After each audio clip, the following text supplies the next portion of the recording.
Hi guys, in this video we're going to take a look at how you can turn on or turn off show map in location alerts on the iPhone 15 series. First, let's go back to the home screen by swiping up at the bottom of the screen.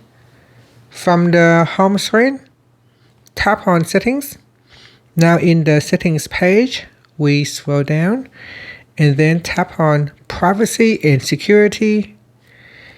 Next, tap on Location Services, and then tap on Location Alerts.